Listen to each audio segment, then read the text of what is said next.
You're listening to the Vint Podcast, where we bring you interviews and stories from around the world of wine and spirits.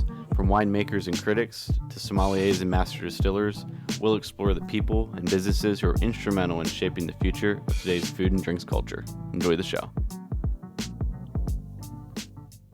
Hey everyone, welcome back to another episode of the Vint Podcast. My name is Brady, joined once again for the 88th episode by Billy Galanko. How are you, Billy? Doing well. Yeah, we're closing in on the big 100. Pretty exciting. Yeah, we'll have some updates hopefully over the coming weeks of little celebratory. What are we doing? Some kind of. We'll put something together for the 100th episode. Might be like a little giveaway. It'll be basically a thank you to our listeners who have stuck with us and also discovered us over the past couple of years. So yeah, it'll be great. The tens and tens of thousands of listeners that we now have flooding in. We want to do something for y'all. Thanks to everybody liking and subscribing and sharing. Yeah. Reviewing. Yeah, it's man, podcasts are hard to grow. And there are a lot of great wine podcasts out there. So yeah, we appreciate our listeners for sure. Like great wine, it's hard to grow. We just have to have the right terroir here. That's right. Yeah.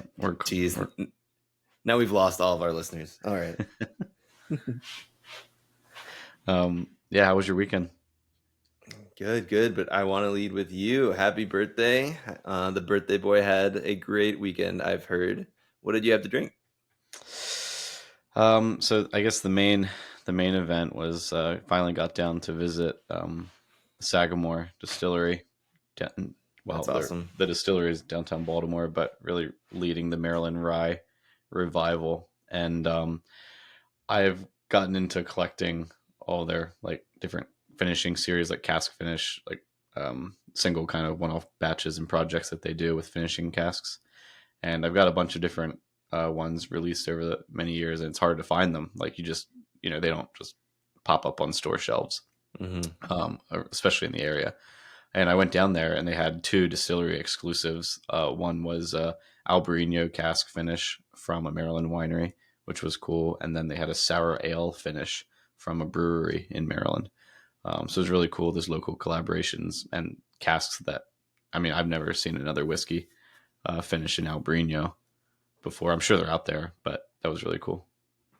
Yeah, no, that's awesome. And you were saying that they were not just like finished in them, like how some whiskeys will be finished for a short period of time. Like 6 or 9 months. Yeah. You spent a long time in there. The Albarino, I believe, is like 1.5 years, and the sour ale was like over 2 years.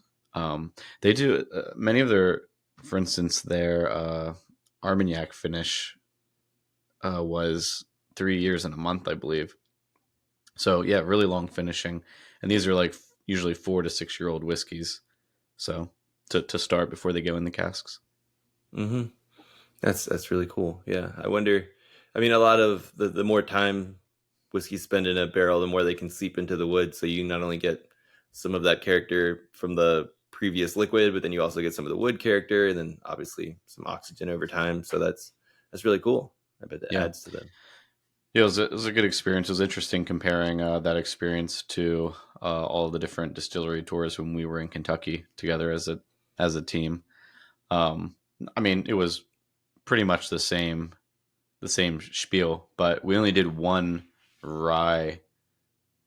I guess Angel's Envy was the main like kind of rye house that we toured in Kentucky, and Sagamore is all rye.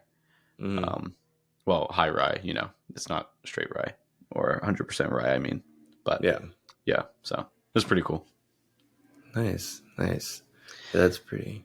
And then we did dinner on Saturday, which was good, but had my first Chocolina white, which was yummy. And then was given a rosé cava, which I can't remember the producer now. Ramon Canales, I think is. Let's see. Yeah, if you can. Yeah. Let's see. There's a producer with a very similar name. So that I know that is quality. Yep, that's right. Ramon Canales Reserva Rosé, Brut Rosé. Yep, it was really good. Nice. I Looks think, like Grenache. was it a vintage one? Well, this one I'm looking at here online is vintage. Um, but they just brought it out. I didn't like order it off the menu. It was like my birthday thing that the restaurant gave me. It was a Basque restaurant, and looks like Grenache and Pinot Noir.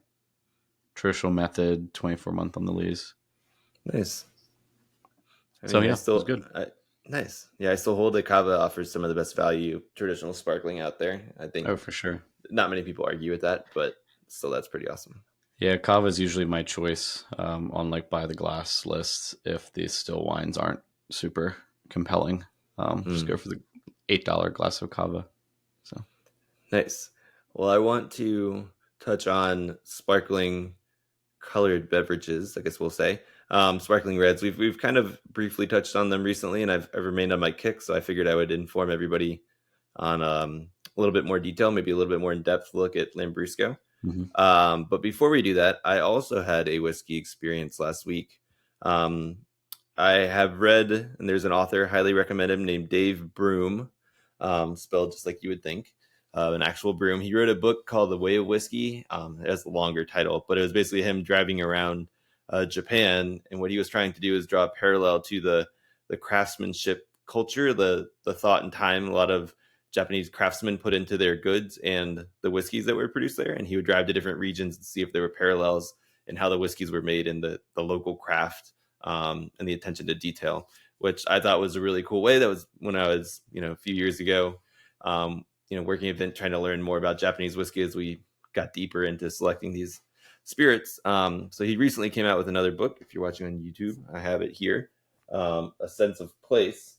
nice. And it was basically a journey around Scotland, and he's Scottish, and basically what he wanted to do there was kind of explore Scotland distilleries in a unique lens, not really trying to go and say like these whiskeys have a certain style or each region has a certain distinct style, because to him, so actually taking one step back, I went to a tasting where he was actually in Los Angeles, so he went through and then he walked us through the regions he went to, and while he was there, we discussed the nuances of the book. And his theory or his assertion is that while some areas like Islay have distinct peat notes, and like their peat is distinct, he was talking about the nuances of peat from different areas. There's certain regions that don't necessarily have a style, but they have a sense of place. So he was saying that's kind of made up between the people, the stuff that goes in, like the whole culture that goes into around there, sustainability, all these other elements, which I thought was really cool. So he drove from Orkney in the far north down to Brora, over to Speyside, and then he went out west to the Isles, like the Hebrides, the Inner Hebrides by the Isle of Skye, down the peninsulas, and ended up at Islay. And I thought it was a pretty cool. I listened to the book. He narrates it, so I highly recommend listening to it, because then you get the true Scottish experience. But then the book is full of tons of great photos, and it's from throughout his trip. So I thought that was really neat. And it was cool. They had one of the distillers who's featured in the book there to talk about his spirit, which I thought was cool because everything was about single malts during that whole tasting. We had like a Glenfiddich 18, but then we had a bunch of, it was put on by the Scotch Malt Whiskey Society. So we had a bunch of different independent bottlings of theirs. But this one distillery had 3, it was a triple finished whiskey, or not triple. Yeah, I mean, it was just aged in 3 different casks. So there was like a random type of oak I haven't heard before. It starts with a C. I will tell you what it is. I have all of the notes. And then they finished it in a rye cask, a Chinkapin oak cask. Hadn't heard of that before. And a first fill ex Bordeaux cask. And that was pretty cool because they just started not too many years ago. So what they were trying to do is offer like a younger spirit with depth and complexity that you might get with age. So they're putting some barrels away to age for a long time, and then they're also offering these as kind of like their initial spirit, in addition to like some gin. So that was really kind of cool when he explained the nuances. And their Bordeaux casks were like, he's like, just to give you an idea of where we're kind of pulling from, we're getting like ex Chateau Margaux and like Lynch Bage casks. And I'm like, he's like, we're going after like quality, like really high quality left bank casks, left bank on purpose. He kind of only briefly touched on that. But It looks like Chinkapin is just a species of white oak. So yeah, but I guess it's different than Quercus alba, like the base white oak, or there's another one that's Quercus acuminata.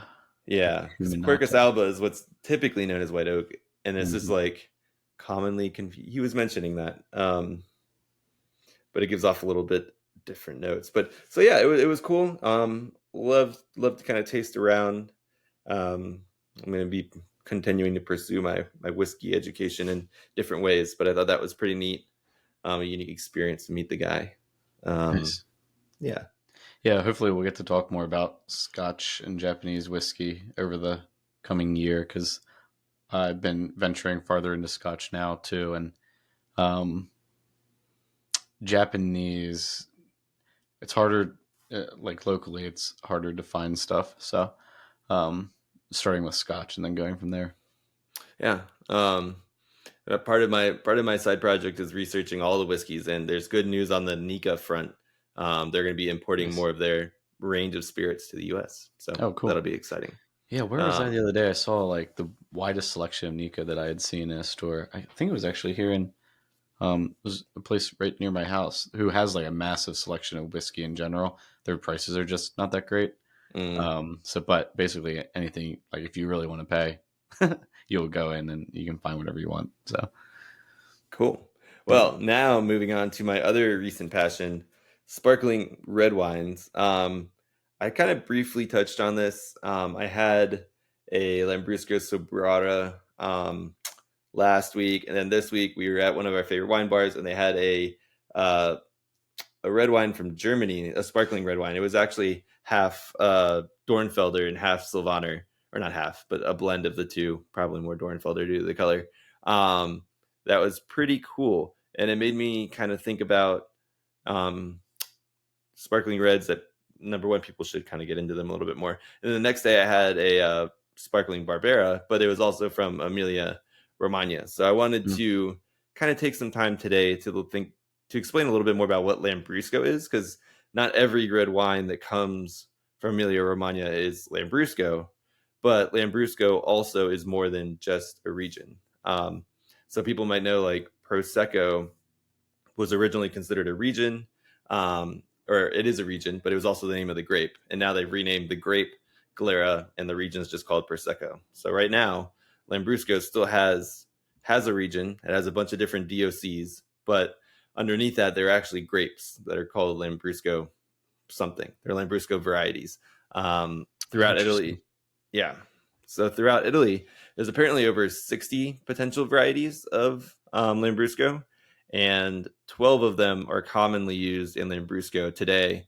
12 of them are used, I would say commonly, because there's then another subset of, I would say, like, what is it, 4, 5, 6 that are actually commonly used. So the two you'll probably see most labeled, and we'll touch through these real quick, are Lambrusco di Sobrara, which is what I mentioned earlier, or Sobara, Sosobara.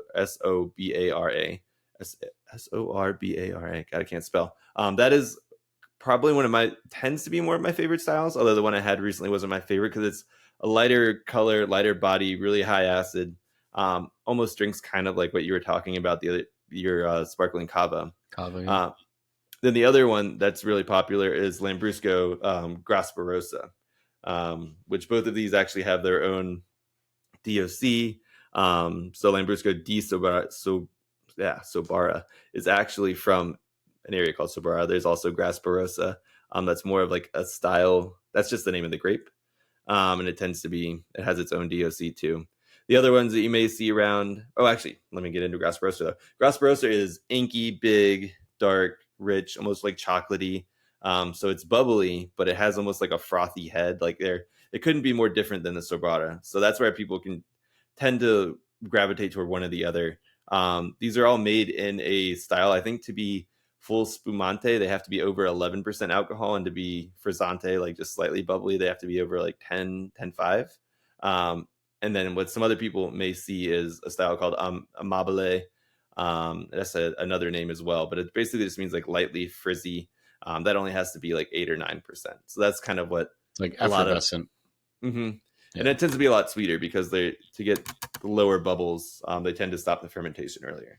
So a lot of what Americans know is this Amavile style, because the American palate over the years tend to lean towards the sweet stuff, and then in turn they kept sending us all the sweetest stuff. So it seems like there can be a lot of similarities between just staying on like the cava thing, and a lot of times you might see in the rosés, you might see Grenache, like in the one that I was talking about. A lot of similarities to me between like Grenache based sparkling rosé and some of those Lambruscos. Yeah, I mean, I think that's an interesting comparison, and most people wouldn't think that because there's a lot of traditional Lambrusco is dry or like maybe slightly off dry, but in America, most people just think it's always going to be sweet. So I think that's an interesting comparison, because you're right, it can be closer to that, like a fruity sparkling wine. Just a couple other notes, so I just don't want to skip over all of these. So a couple other Lambrusco varieties to know are, let's see, I had them all written down here. Lambrusco Salamino, whose name kind of refers to the name of its bunches, which are actually in the shape kind of like salami. So that's why they named it Salamino, which is kind of funny. That's funny. Lambrusco Marani, which is closer to Parma. And that has elevated tannin and acid as well. And then there's one more. Where is it? Sorry, here for the delay. Well, those will be the ones that we'll know now. We'll know the Salamino, Sabrara, Marani, and the Grasparosa. I think that's actually good to start here. But what's kind of interesting is if you look, the other fact that I kind of dug into a little bit more, and I had to know this for my sparkling exam, and I've forgotten, is like Emilia Romagna. If it's just labeled Emilia Romagna Lambrusco, it's not like Lambrusco D something. Like if it's Lambrusco D something, it'll be like from a more subset DOC. It'll be very specific. There'll be certain grapes that can go in, and certain yields that can be, the grapes had to be produced. So basically smaller yields tend to be more quality overall, not always, but that's the general rule. So Emilia Romagna has like, I can't remember exactly, but it was like 125, we'll just call them units because it's not going to mean anything to anybody, hectoliters per hectare that can be produced. And then the Modena, this just says Lambrusco de Modena, it had like 160 hectoliters per hectare. So basically, like almost, 30%, my math's horrible. But basically 40, well, it's 125. Large minority. 35% more. But so that's kind of something interesting. So if you're looking at your Lambruscos, that just will give you a little bit of insight. So like Modena was probably, not always, but probably higher produced, higher yielding wines, just made for bulk. Lambrusco to like from Emilia Romagna might be a little more nuanced because it was made in smaller groups, even though 120 hectoliters is still a lot. And then moving down to the other DOCs, there is yet more nuance. So it's not just like this blanket frothy thing that's all the same. There are different varieties, different regions, a lot that can go into a Lambrusco. Nice. Yeah, sorry, I was trying to get off mute. Yeah, that's cool. I think it's challenging. Like there's sort of these categories of sparkling wine that people are familiar with. There's champagne, and I've maybe heard of Prosecco before, but there's a lot of other categories and interesting things that are most likely on your local wine shop shelf. This isn't something you really have to go super searching for. And it can be a good change of pace from maybe what folks typically buy. Well, you may, to get a good one, you may need to search further because like your run-of-the-mill grocery store Lambruscos are probably still going to be grocery store. Okay, yeah, well, not grocery stores. I mean, like a actual wine shop, which is where we always tell people to go and shop at. I've noticed that one of my local shops now has a full end cap of natural wines, for instance, which they didn't have before. So I know it's different out where you are, but well, no, I mean like in mainstream places, yeah, that's interesting. Yeah, the Lambrusco has always been interesting to me because I had my very first sommelier exam, my intro level quartermaster sommelier exam, like day 2, I think one of the master somms is just like this, something like is like a Lambrusco. Lambrusco is like, and she's like, in my opinion, it's the most underrated wine. Like Americans have no idea what it is, and everybody just kind of like chuckled at her, and she's like, no, seriously, I think it is. So it's kind of funny that was a wine that was like, so the quality wines were so limited in terms of availability in the US that even people sitting somm exams were like laughing at this lady, like, oh, that's just not good at that. And then so I've spent like years trying to taste as many as possible to figure out, because that was in New York, and that was like in theory where you should have been able to get the most Lambrusco as possible. So it's come a long way in the past. I don't know how many years that's been, almost 10 years. So nice. Yeah, that's good. Something I was drinking more of earlier this summer, and then got into my like whiskey cocktails kick over the the end part of the summer. I guess it's not the end; it's the middle of the summer, but it feels like it's been a long one. Yeah, it feels like it just started for us. It was cold the first, month and a half. Anyway, back to our weather chat. Let's introduce our guest today. We kind of buried the lead, talking about whiskey and Lambrusco, but William Kelley really is the star of today's show. William Kelley is the deputy editor for Robert Parker's Wine Advocate. He's, the critic review that you'll most often see these days from regions like Burgundy, Bordeaux, Champagne. He's also reviewing wines of Madeira and English sparkling wines as well. At the top of his game, I think, in terms of his on-the-ground connections that he has to those regions and the producers there, seeking out really high quality, even like small volume producers, bringing them to the forefront and reviewing their wines. And had a lot of great things to say, just in terms of thinking from an educational side of how do we help people understand and appreciate these regions and the nuances of the regions a little bit more. We had great conversations with William. Yeah, he started in Burgundy and Champagne. He's a bit younger than some of the traditional reviewers. We've actually had him. We've asked a couple master of wine on the show, who they look to in terms of critics of repute, or who they like in terms of their tasting style and approach to tasting. And William Kelley has come up a number of times, so we really wanted to have him on the show.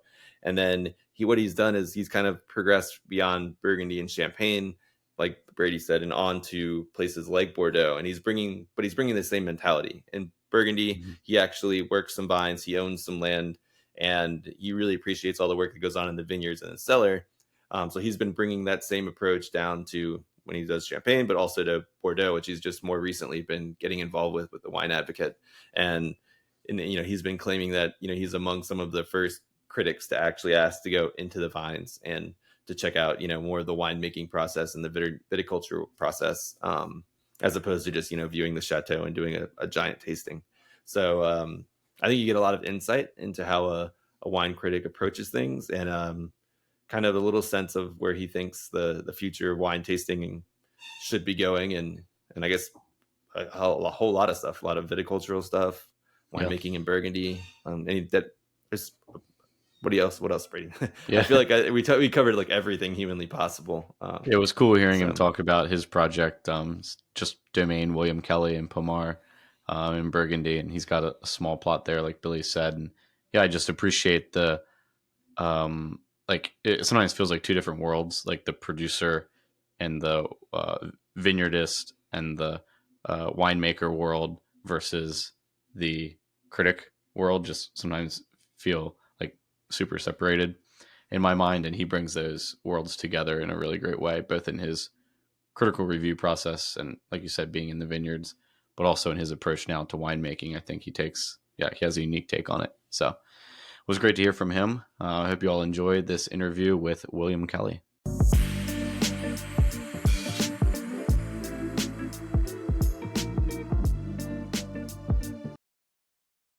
All right. We are here with William Kelley. Thank you so much for joining us, William.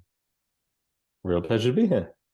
Yeah. So we've obviously in our intro kind of hyped you up, give everybody a little bit about your background and why you're here. It was pretty funny. We've spoken with various MWs and other people on the pod, and we always ask them what critics they kind of look to, and a lot of your name has come up many times, and everybody kind of has respect for your approach to tasting, which is great. So good job very there. Gratifying to hear. Thank you. Yeah. But it would be great to kind of learn how you kind of develop your tasting approach to your palate, like how you kind of got into wine. And then I know you kind of were in Oxford and the wine team, and kind of how your mentors helped shape the way you approach wine. I think the sort of first encounters I had with great wine were very much like, ordinary people's. Was tasting great memorable bottles that get that sort of spark of emotion that drags you deeper and deeper into this passion that becomes. In my case, I'm a monomaniacal personality, so I just get completely obsessed with wine.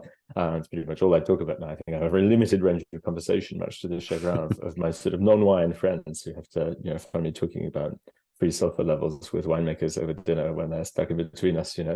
So no, it was that sort of classic appreciative tasting of great bottles. I think what changed for me later on was when firstly I started vinifying a little bit and working harvest other people's fruit, especially when you're working with your own fruit. Suddenly you have to make choices based on your tasting. So you suddenly have a feedback loop, and I think anyone who buys wine has a feedback loop. Because they buy bottles and if they're disappointed later, then okay, they suffer for making a mistake. But they don't really have access to necessarily the ways to unpick what went wrong. And when you're in production, you have a feedback loop that's much more connected to choices and to technical decisions. So I think that was very big for me. That was something that because experience is great, but what's the difference between experience and iteration? This is something I talk about quite often. Experience is when there's a feedback loop that corrects your mistakes. Iteration is just doing the same thing, and that can be very pleasurable, but that is not necessarily making you progress as a taster. So there's a reduction side, and then subsequently there was a viticulture, which was I was kind of parachuted into managing a couple of parcels in Baum almost by accident. So it's quite a convoluted story. That I was faced suddenly, with before that vines had been for me landscape. And suddenly they became something you had to do things to them, and I began to now I can walk into a vineyard, sort of read a vineyard, look at the texture of the soil, the nutritional state of the plants, crop load, how the canopies manage lateral fruits, all these different things. Look at the cluster spacing, elongation or not, all these different things, and then trace. And then for me, vinifying afterwards and seeing other people's wines all over France, then I have quite a clear sense of what choices viticulturally are going to result in which consequences in the glass. So I think those have been the big jump up in quality of my tasting. I was trying to improve as a taster, so I think that's important.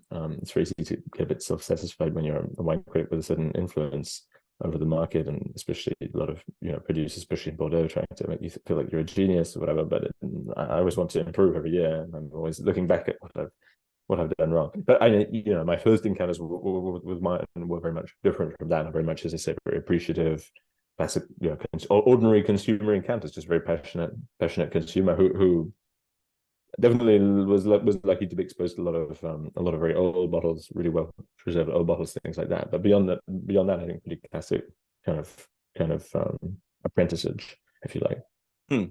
So were you writing for wine at the same time? You were kind of getting your feet dirty in the vineyard and in the winery, or was it like? It was to pay the bills actually. So I was in the US with a slightly I was applying for my green card, so I was in a slightly sort of delicate situation vis-a-vis actually having a job in the United States. And so one thing I could do is I could write for the Canton magazine about American wine. So it was a way to kind of keep the lights on at a time when you remember we were living in sort of pretty hand-to-mouth existence, and everybody in my family thought I was crazy for what you do, spend 7 years at Oxford getting all these fancy degrees, and then you're not earning a salary. Why are you not earning a salary? It was a good question, but I'm glad that I stuck with it. Yeah, no, I think you made the right choice. But my path is not at all like yours, but it kind of is in the same sense. I was in like advertising in New York, and I did the first couple levels of the quartermaster sommelier exams, and I basically came to the same conclusion as you in a roundabout way. It was just like, I can taste, I can learn as much about these, but like, you're telling me the vineyard matters, but I talked to sommeliers all across New York and nobody knows anything about the vineyard. So I ended up quitting my job there and working at Vintage and just like wandering around the vineyards in Australia as well, just because I was like, I don't understand how you can talk about wine without really getting your hands dirty, or at least trying to understand what's going on here. So that makes a lot of sense, to me at least, which is really cool. How did you end up deciding you wanted to? Because it's one thing to like, I've personally a passion like in the vineyards and in the winemaking process, but creating your own wine and having to sell it is a whole nother story. That to me, that's like the less pleasurable part. How did you decide to not only, get into it, but also, kind of roll out different bottlings in your own wines? I think that was my ambition from the start. In fact, I mean, that antedates certainly any interest in wine criticism. I don't know. There were sort of certain styles of wine I was passionate about, and I tasted a lot of these. The real reference point, old Burgundies, Bordeaux, from the post-war period and interwar period. Really stuff before a lot of things in my mind went wrong, and a lot of things we do today better than they were done back in the interwar and post-war period. But viticulturally, we're still trying to get back to where we were. I think in a lot of respects, we've had the rise of productive clonal selections, the agrochemical revolution with all the downsides that that's entails. Just I think a loss of a lot of craftsmanship, sort of savoir-faire about pruning, grafting. You don't meet that many people in the vineyards often, even in some of the best parts of Burgundy. You do not like you're bumping into your neighbors very often. In my parcels, I see my neighbors maybe once or twice a year, and I'm spending hours and hours there because it's just ridiculously time consuming if you want to work at a very, very high level. And so I guess I was sort of seeing that and seeing some of the sort of producers who remained pretty faithful to a rather old-fashioned way of doing things in the good sense. I'm not talking about old-fashioned in the sense of like dirty oxidized wines. I'm talking about profound soulful wines that are neither feral nor aseptic, right?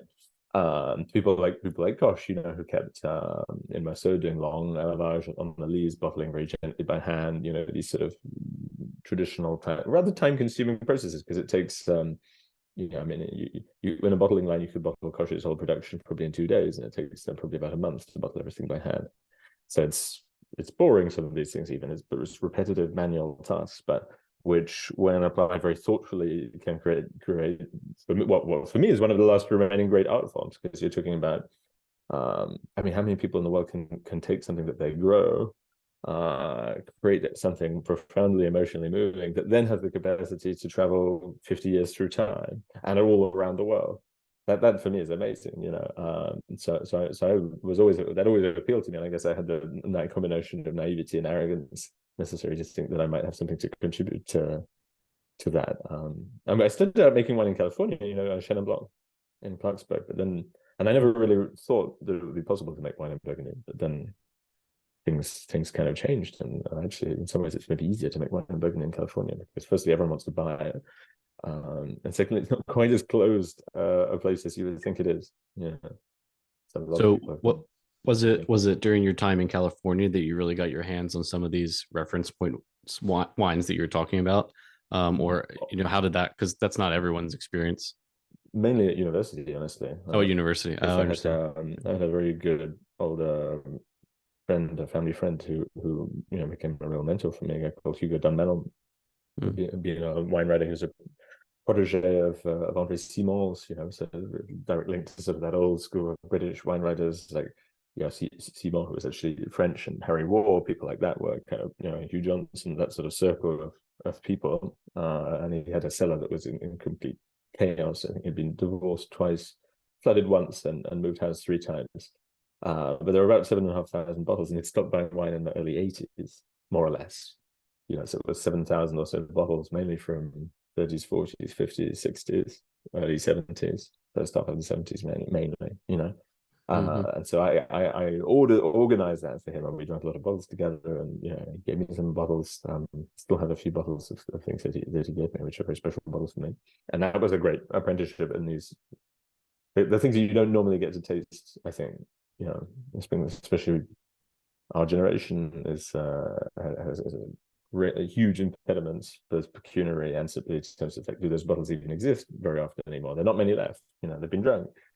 So we don't have much direct contact. It's almost in the same way that people in the 80s, not many people were drinking pre-phylloxera wines. I think people in the 2020s are not drinking very many wartime wines or wines from the 30s or 1950s even. That's just not common. So I was very lucky to have that.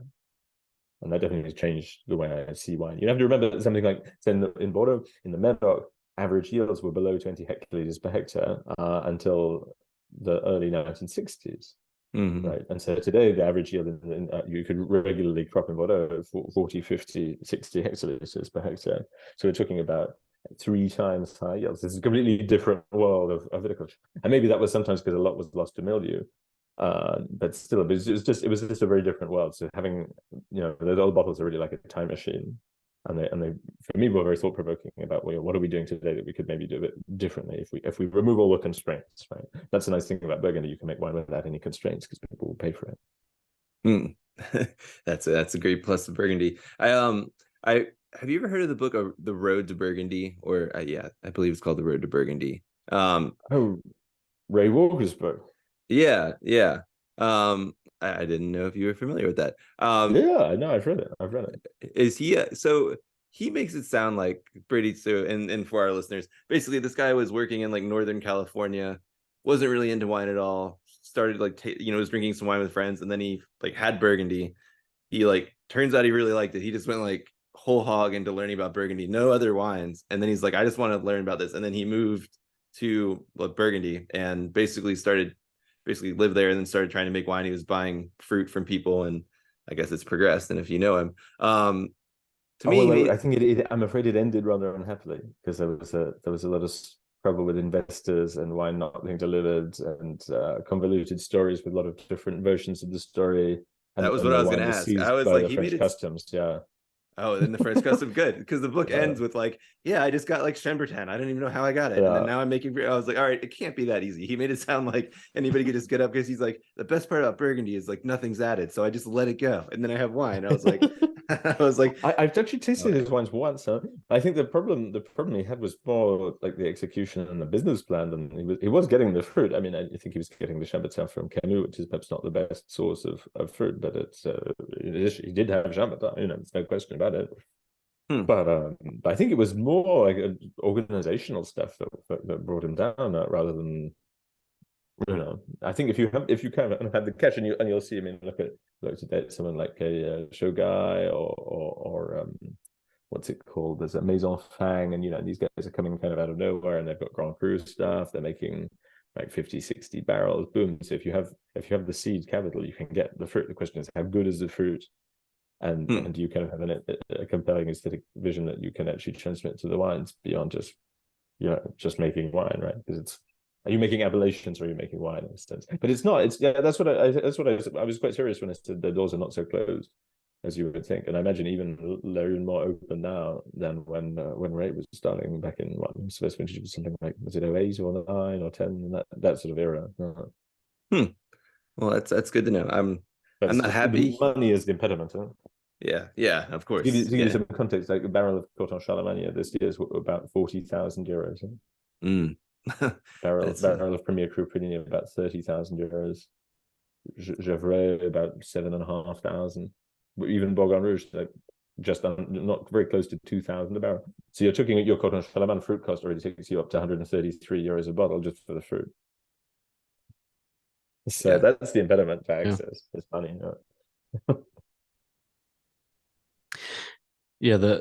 So it sounds like kind of your interest in viticulture and the process of winemaking is what precipitated kind of your interest in these regions: Burgundy, Champagne, maybe even now, Madeira, English sparkling, these kinds of, English sparkling being like an emerging kind of place. Is that the case, that your interest in the vineyard and winemaking kind of drove you to those places, or did the reverse happen? I think those were the wines that got me the most, especially Burgundy and Bordeaux were the ones that got me interested in wine. So it was kind of logical, and those were the regions where I actually had the most expertise, because I know nothing about a lot of wine regions. I'm relatively specialized.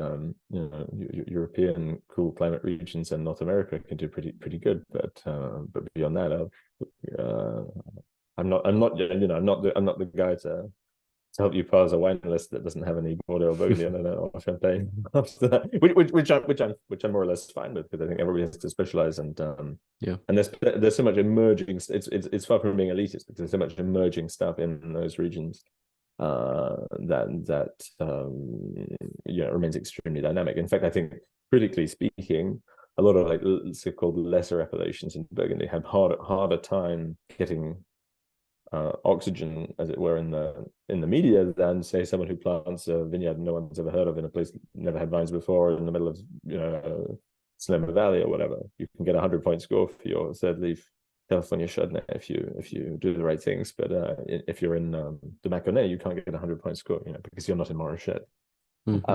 So in some ways, there was even more to do as well to kind of dynamize things there. So I was kind of happy about that, and I thought, I mean, once you've seen high density plantings of old vine, Pinot Noir, and Burgundy, and you have a chance to make wine from that, I don't really know why you want to make anything else. I have a very good friend in who's making wine, and great wine in Piemonte. He's not from Piemonte originally. He's always telling me that, honestly, I would rather make Gamay in Burgundy than Nebbiolo and Barolo, because it's just such a great place to make wine. So I think, For folks looking to really kind of gain a deep understanding of a particular wine region, or even go outside of a region, even just a country, do you think it's best to specialize, and especially for just enthusiast drinkers, to, hey, I'm going to spend all of my time drinking wines from France versus trying to drink everything from everywhere? Do you think there's one approach or another that maybe is best for I certainly took that approach. And in terms of really the boots on the ground of spending time investing, obviously I even moved to Baum. So and I started with Burgundy. I think once you crack Burgundy, and especially if you can devote some time to visiting a place like Burgundy, then the concepts are very extensible to other wine regions. I kind of lament that there are a lot of encyclopedias about Burgundy, in the sense of books that tell you such and such was born in 1955, and he maybe uses barrels from Francois Ferrer and whatnot. But there are not very many books that give you the sort of heuristics, the mental concepts, the tools, the keys, if you like, to understanding a wine region, whether it be Burgundy or any other region, frankly. So I really at some point want to work on a book here that sort of explains the path from a site, and how a site inflects fruit physiologically, in so many different ways. It's talking about material. It's very material, and then all the farming choices with great illustrations, and then the winemaking choices and so on, and then looking at the sort of cultural, social history of the region, and how in turn that patternates and inflects the styles of the wines. Because I think those almost doing more maybe case studies than trying to explain every different wine and why it tastes the way it is. Because I really think people, it would be very helpful for a lot of people to have more of those sort of tools for understanding, as opposed to just learning that this vineyard is next to that vineyard, or Souchot is next to Romanée Saint-Vivant or whatever. It's not okay, fine, but what does that actually mean? There's a lot of information without very much understanding about a lot of wines.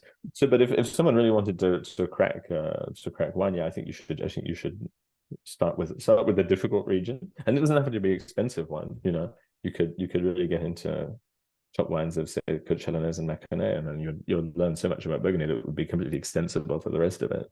Top wines of Chablis as well. You just have to be careful to make sure you're going for producers who work well viticulturally and have living soils and whatnot. Otherwise, the wines kind of taste like they could ultimately be from anywhere, especially when the vintages are hot. In Burgundy, I think Burgundy is a great example of a region where you can really take the kind of head knowledge and book knowledge and see a map of the region, and then get on the ground, and it just exponentially increases your understanding of how those things work together. That was my first experience, really, like things clicking in my mind of like why it matters that this vineyard is on this side of the road and this one's on the other side of the road, and that makes a big difference. Burgundy was where that happened for me. So I resonate with that. And I think it's an interesting region because it's simultaneously the great demonstration of the concepts of terroir, and also I wouldn't quite go so far as to say it reduces terroir to the absurd, but it also challenges that concept more than any other region, because you can have one vineyard with reasonably homogeneous soils and uniform soil profiles and expedition, whatever, one climat, and they could be made by 5 or 15 different people, and they all taste different, so what's the taste of the place, and so I think it's actually a false contradiction, but it's very interesting. It really makes you think more than, because Chateau Lafite tastes of Chateau Lafite, right? So you don't get to taste Chateau Lafite vinified by Mouton Rothschild and see if it tastes more like Mouton Rothschild or more like Lafite. That doesn't happen in other regions, apart from some parts of Germany. Well, there are definitely other regions where there are crews like that, but Burgundy is the obvious one. It's funny, as part of our work, our company has kind of two arms. One is more an investment arm, where we try to make wine accessible to folks, be able to invest in. They couldn't afford these bottles, and basically more as like an entryway to get people to be able to interact with these wines, in a sense that, like, to your point, Burgundy is really expensive, so they can interact that way and buy shares and kind of understand what Domaine Romanée-Conti is. The other side is a marketplace where we actually sell the wines directly to folks, and now I have people calling on behalf of either their clients or their bosses to buy wine. And yesterday, you probably would have gotten a kick out of this. To your point, I can't remember the producer, but this lady called asking for this is her pronunciation, a Poligny Montrachet. And she's like, my boss wants one of these. He said the producer in this, but then there's like 5 climat that he makes in that vineyard. And I was just like, do you know which one? She's like, no, I just said Poligny Montrachet. And I was just like, and she's like, and I was like, well, maybe get back to him and ask him which one, just in case. And she's like, and I was like, any vintage? He's like, older than 2020 would be great. And I was like, all right, that's funny, we're gonna have to, when people are asked to buy Montrachet, right? Yeah. So we without realizing that when they mean Poligny, Montrachet.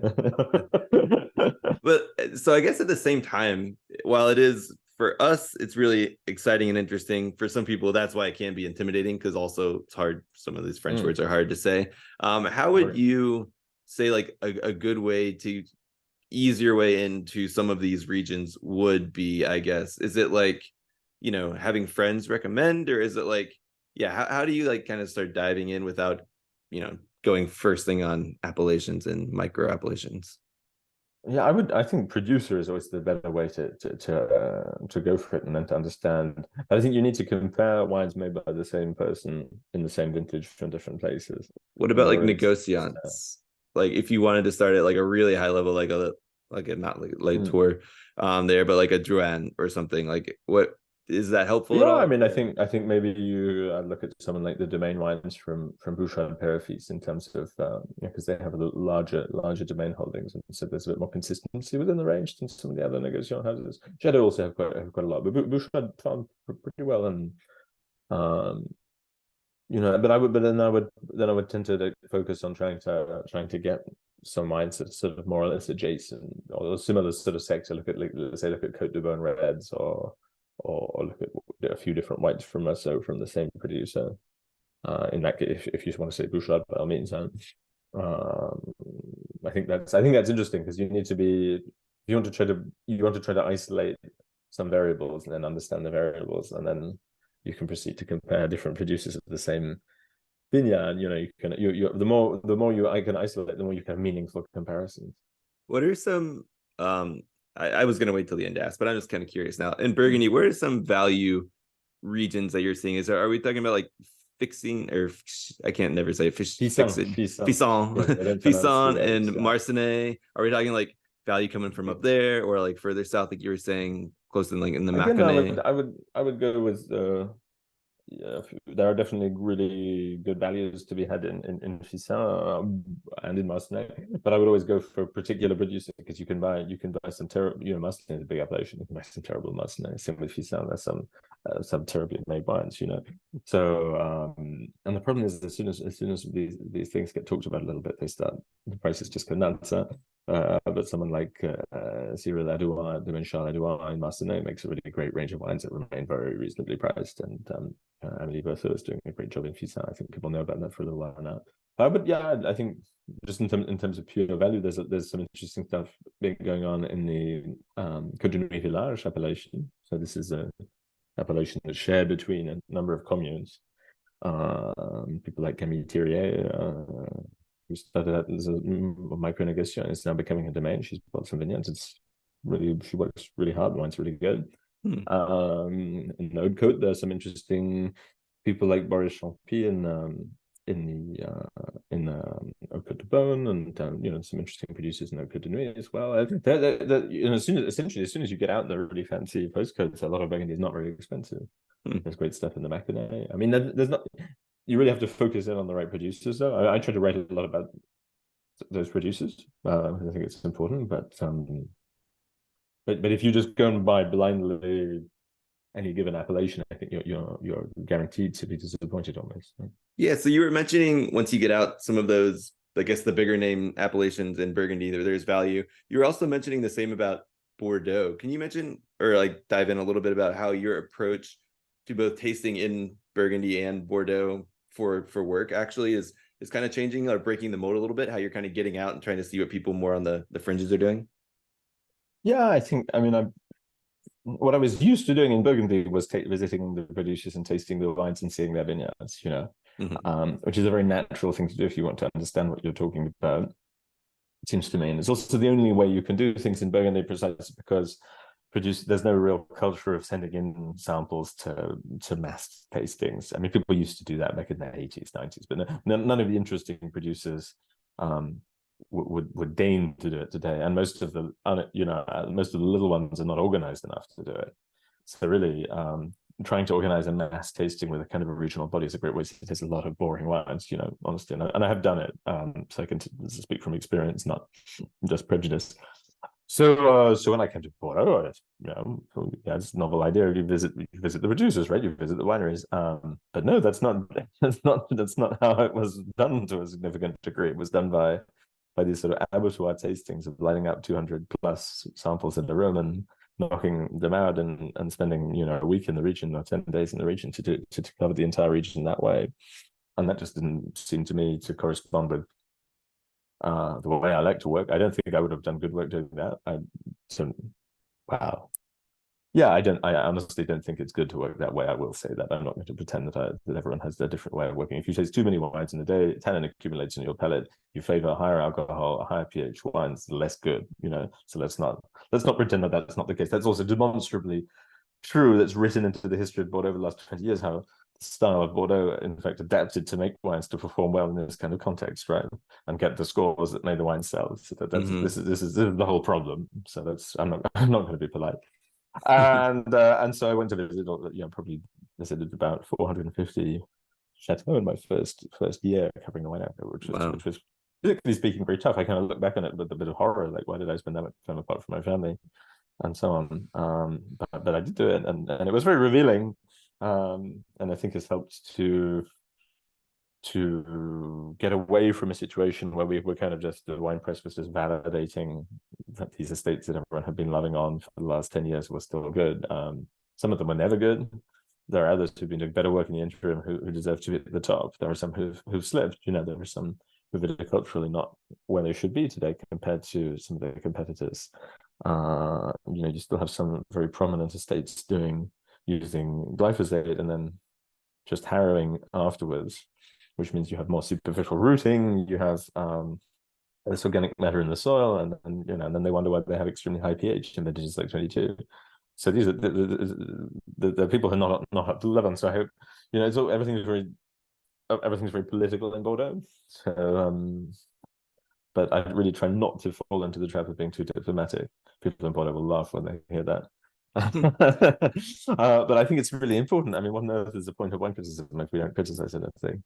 And if we don't found that criticism by actual knowledge that can only be acquired by us, as opposed to something that anyone on Instagram could do, because I'm not. I mean, people say, "Oh, the future of wine criticism is in jeopardy because everybody has a platform." I'm not at all worried about that because I'm trying to do work that would be almost impossible for anyone else who wasn't full time and hadn't gone into the detail I've gone into to replicate. I think it's great. On the contrary, I think the democratization of opinions is fantastic. Everyone can have an opinion, and a lot of collectors have more informed opinions because they drink more of the real stuff than a lot of critics.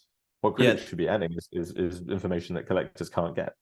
That's a really interesting point. Like a lot of people are like, won't AI just take over wine tasting and like analyze the wine? But like to your point, you're the one walking in the vineyards. You're talking about how these wines are pruned, what the vineyards look like, and what makes the wine. So it doesn't matter just how it tastes. It's like understanding that whole process, especially as sustainability becomes more prominent. Have you spent more time in vineyards in Champagne as well as Bordeaux than you had in the past? Yeah, so I'm always trying to keep myself interested, and this year the big thing was to do a report on the Aube, which I'm finally finishing up. And I think because it's that much, that is what, about 2 hours away from Rouse. Also, so people who are going to do a Champagne trip is quite a long. If they're already visiting people in the Montagne de Rouse, Côte de Blanc, or whatever, it's a long way to go and visit someone in the Aube.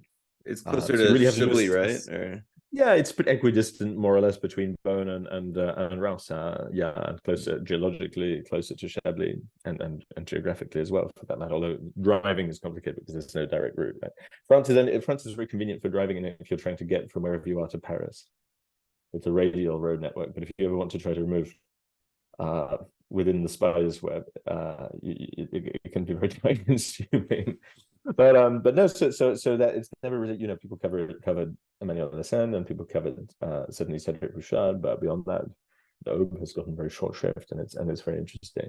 It's a young wine region in many respects, because pre-war people were making Gamay and like basically red jug wine for the city of Troyes. They weren't producing very much in the way of champagne.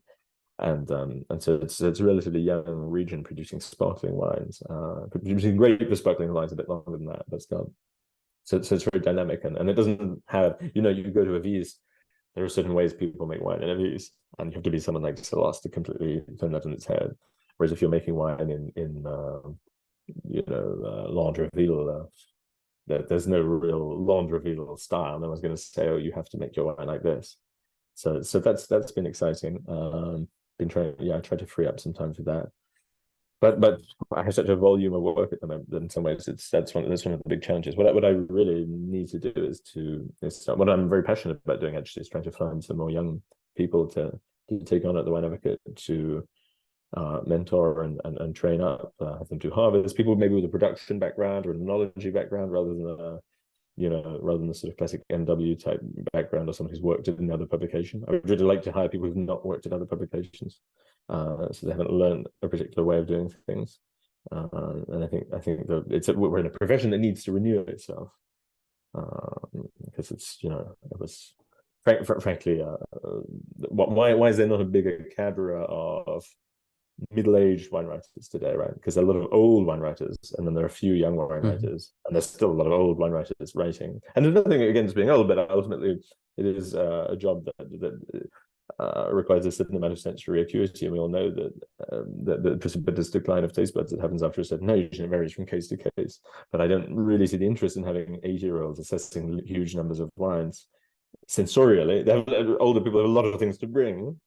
And me first to acknowledge that older mentors have been hugely important for me in my life, and I know some people in their 70s still taste with incredible precision. But it's just a body of work and a profession. It's much better to have people in their mid-30s, 40s doing it.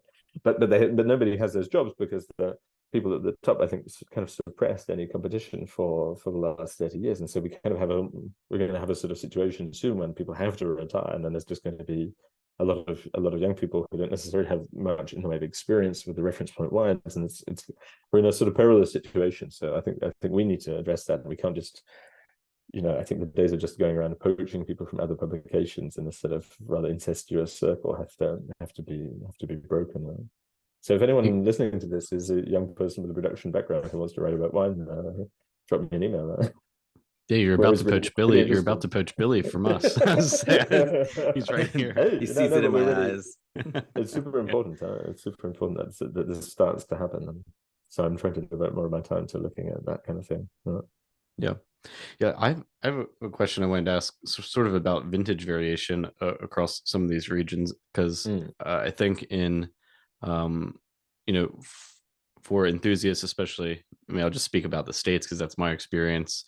And for me, a approach I often took in these old world regions was to kind of, look at vintage charts and critical reviews on vintages of a particular region, and then if I didn't know the region well, I would select wines based on, a vintage that got a good score and a producer that I knew was quality, as a way of acquiring wines.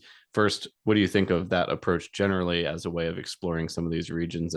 And second, can you talk a little bit about um, vintage variation, how it is that some producers can make great wine in quote unquote bad vintages, and even vice versa can happen, where sometimes these great vintages and producers sort of botch the process?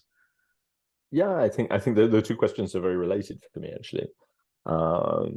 It's just looking at my experience in Burgundy, I would say if you're prepared to accept a production cost of over €30 a bottle, you should be able to make great wine every year in Burgundy. And that's a very high production cost, right? But if you're prepared that's enough of a budget to do the manual labor, the treatments, the soil work, everything that's required. That means you do not any longer have to submit to this concept of vintage, meaning something for the quality of the wine as opposed to its style. So 75 to $90 plus for retail, for retail here. Yeah, probably, should or expect probably in reality more. In reality more, we're talking about Burgundy. But just to give you the example, I mean, I did my right now. Me and my friend are going through removing all of the shoulders from every single grape cluster in my vineyards and removing every single hail impacted berry. Now, if you're, it takes hours and hours, but if you were prepared to do that, and you can sell wines for prices that completely justify that work. If you're prepared to do things like that, or do the treatments when you need, you do the treatment on a Sunday night, in the rain, whatever. You do what needs to be done. You can get over the finish line, and you can make great wines. I think today, actually, we're more often seeing this sort of situations where we have this beautiful fruit and these vintages with no kind of sanitary issues whatsoever, and then the wines aren't that exciting. And why is that? But I spend more time thinking about that actually, because I think we have these. It gets back to firstly, there's viticultural adaptations to be done. I've talked about this a lot, and I think other people talk about them a bit more now, more and more. Producers talk about them, so that's good. We're all agreed about that. But what about the technical adaptations in the cellar? A lot of a place like Burgundy, for example, the traditional winemaking practice is largely adapted towards making lean wines richer. So what if you have naturally rich wines? Do you really want to be doing exactly the same thing? And how do you remain true to your sort of particular aesthetic that you're going for, your traditional style that you like, and also sort of artisanal values, while adapting the right parts of your process to keep the wines tasting like they used to? So I spent a lot of time thinking about that. I think we've been blessed in a lot of wine regions lately with a lot of very good vintages. So in some ways, even a vintage shot. I mean, vintage shot is going to flag out things like 17 Champagne. It's complicated for Pinot Meunier, and especially in the Vallée de la Marne, or 21 in parts of Burgundy can be complicated. But again, but 21, the best 21 Burgundies really transcend the vintage a lot, and as do the best 21 Bordeaux. So I think the elite producers are kind of moving beyond vintage. It's people, but I'm sure there'll be people who disagree with me about that. People who don't like any 2021 Burgundies because they don't have enough oomph, enough punch. But that's a matter of taste. Do you think that there's maybe a space for more critical review of practices in the vineyards? Or is that kind of challenging to navigate just in terms of producer relationships and things like this? Just seeing more writing on, this producer is, grading them on some sort of scale the way that we do their wines, because it seems like, better to go to the start. well, they should be related, and they should. There's a line in a very good book. I think in some ways it's one of the best books about wine by other means that I've read. It's by the Percivals, called Reinventing the Wheel, about cheese. Not about wine at all, but there are people who clearly like wine and know about wine. So and a lot of the concepts are extensible. And they talk about the sort of narrative versus reality, but then they have a line to the effect that the best narratives are the ones that we can taste. And farming is like that. And you don't need the narrative about, very long dry aged old steer Galician beef is a nice narrative, but then you taste it, it's not. There's no debate. It's not just a story that you're being spun, and it's the same with grape farming.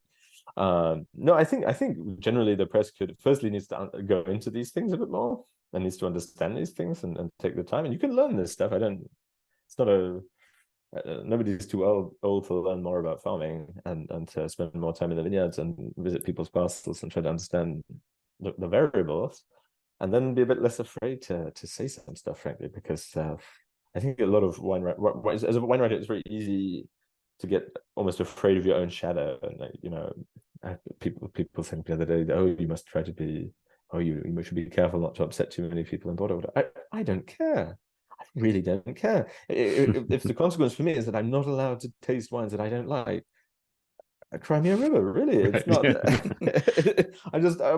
What's really the downside? And it's just wine.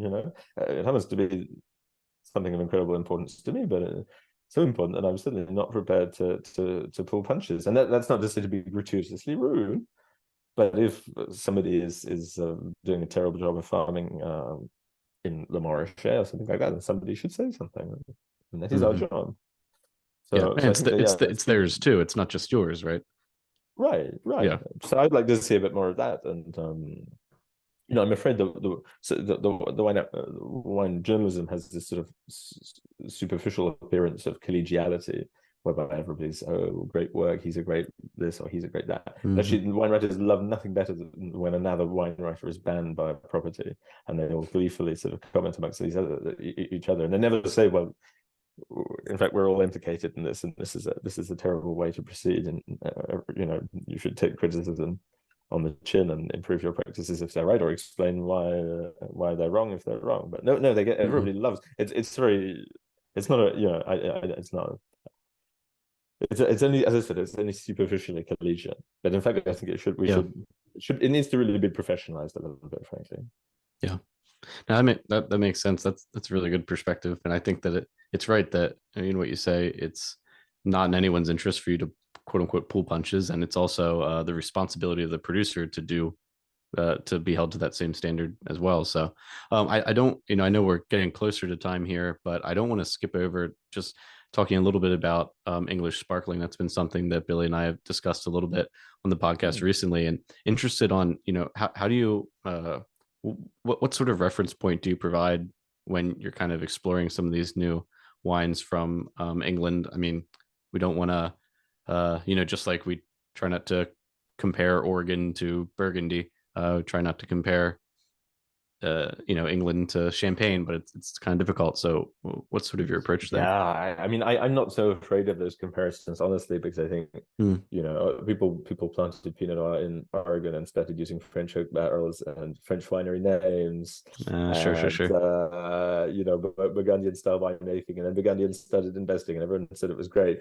So everyone likes the comparisons as long as people don't say, well, it ain't as good as La Tâche or whatever, So as soon as someone makes La Tâche, they're not going to be saying they were trying to make their Sonoma County Pinot, are they? So that's a good point.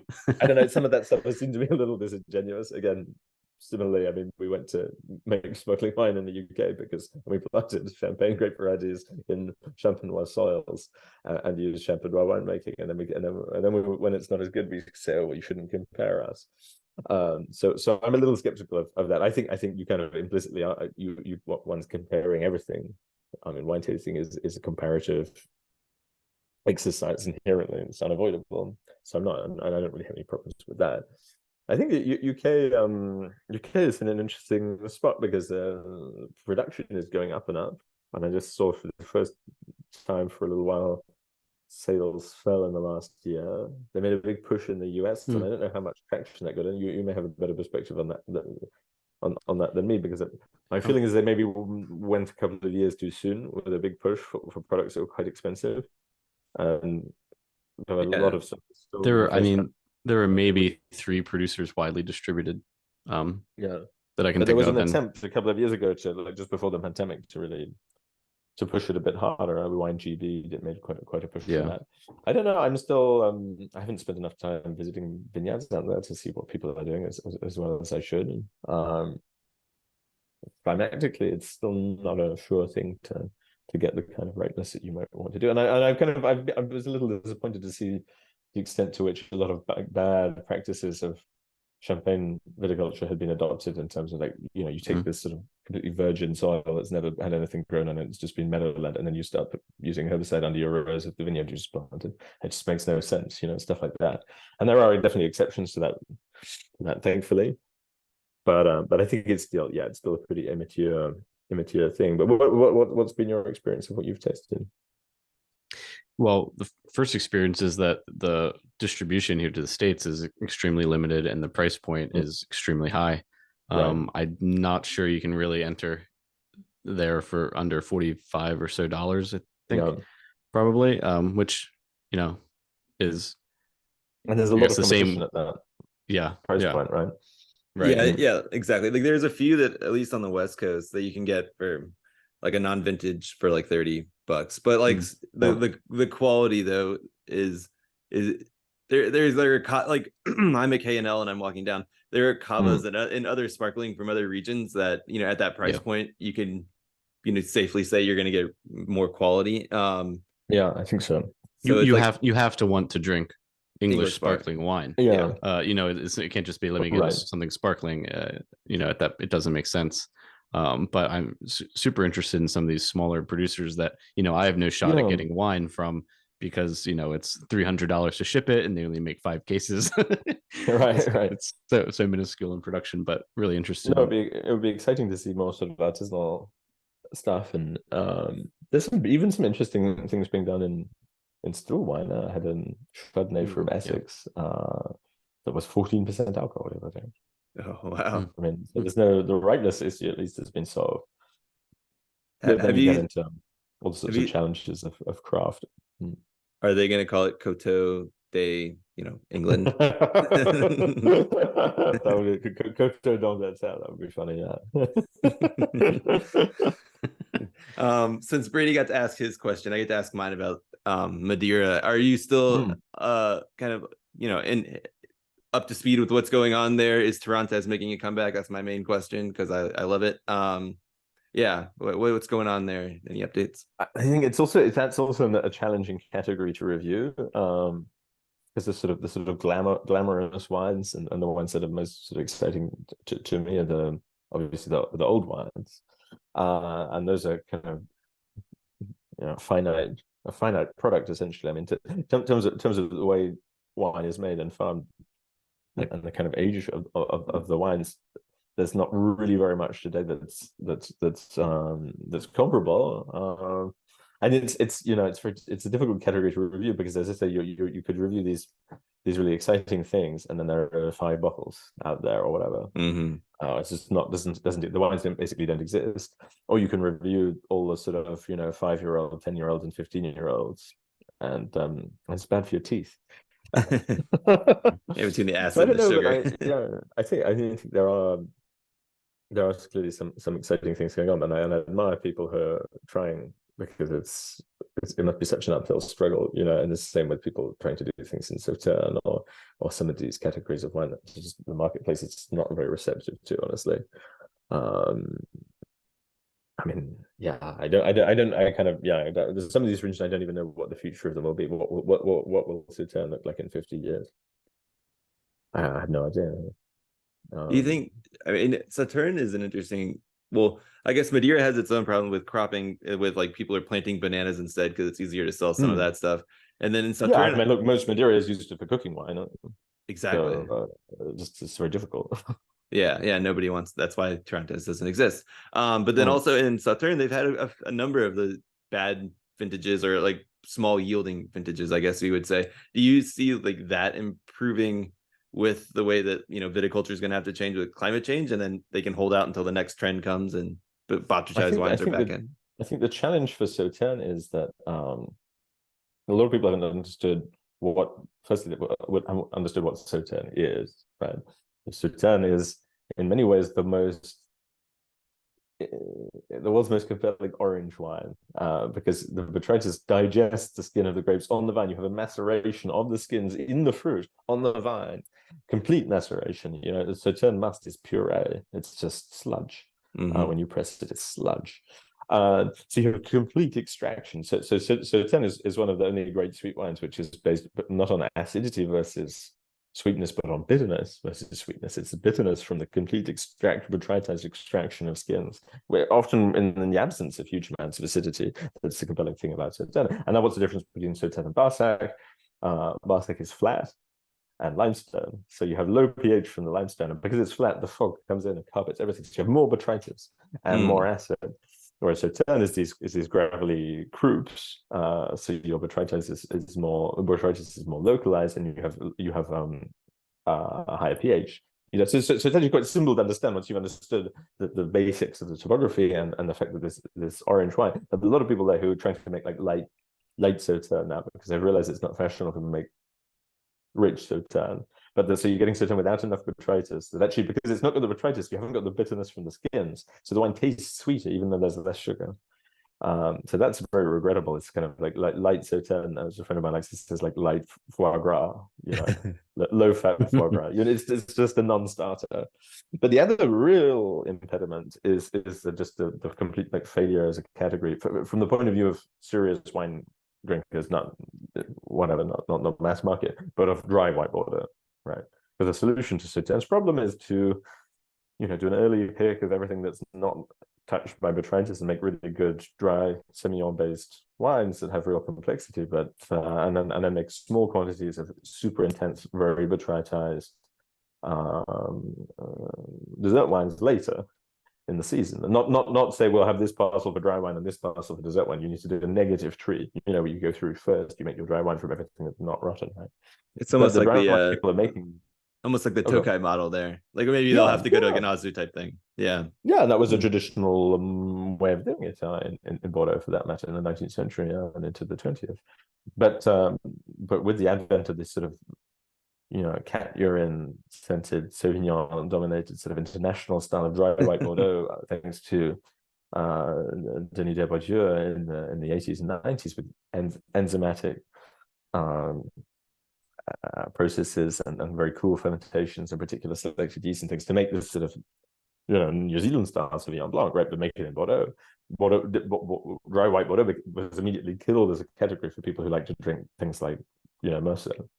Whereas if you drink old, before that, dry white Bordeaux was Semillon-based, not very aromatic wines with huge amounts of texture and insipidity, and a bitterness that compensated for the lack of acidity, which meant them super interesting food wines. And, you know, choices like old La Ville-Briand or even like old Carvignon. We're talking not that long ago. We're talking like 1979, for example, or even 82. Those sorts of years. And after that, it just went in a completely different stylistic direction. Because of that, that category is dead. So no one's interested in dry white Bordeaux. So these Sauternes estates try to save themselves by making some dry wine, and no one's interested. So they come over, the lifeline is gone. So they kind of, to save Sauternes, not only do you need to make Sauternes more Sauternes, but you need to also figure out how to interest people in great dry white Bordeaux. And is that ever going to happen? I don't know. I mean, you can set it out like that, but I don't see that ever happening, I'm afraid.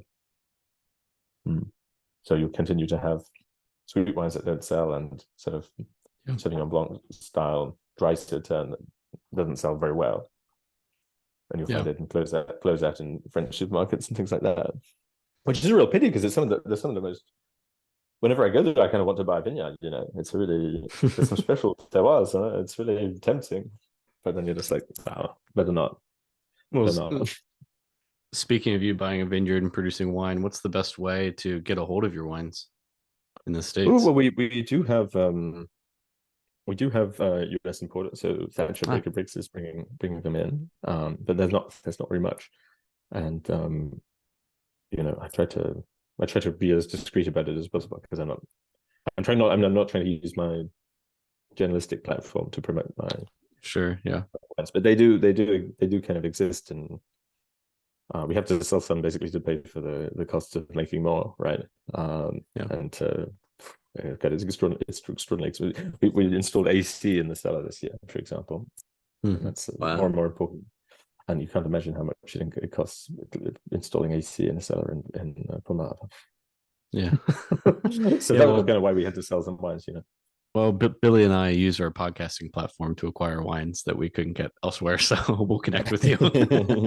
Yeah, but come to Burgundy. We can open some bottles as well. That's always, of course, always the best way. Well, thank you so much, William, for joining us and providing your insight across all of these regions. I think that continue to push the boundaries and challenge some of these producers to keep doing things the right way. I think that's good for everyone. Thanks very much for having me. Yeah, of course. We'll talk to you soon, hopefully.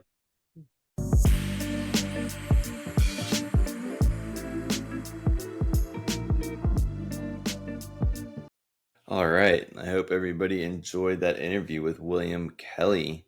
It was really exciting to have him on. We've had a couple really respected people in the industry, including some MWs, say that he was their favorite kind of critic to read due to his approach, looking at structure and kind of just breaking down the wines in terms of his reviews. But also, I think it's really interesting how much he takes the vineyard and the winemaking into account. And all of that as well. I think it's just a really thoughtful approach to wine criticism, and it was really exciting to talk to him. Really kind of approach that would be close to my heart. So thank you everybody for listening this week, and we'll be back with another interview next week. Cheers.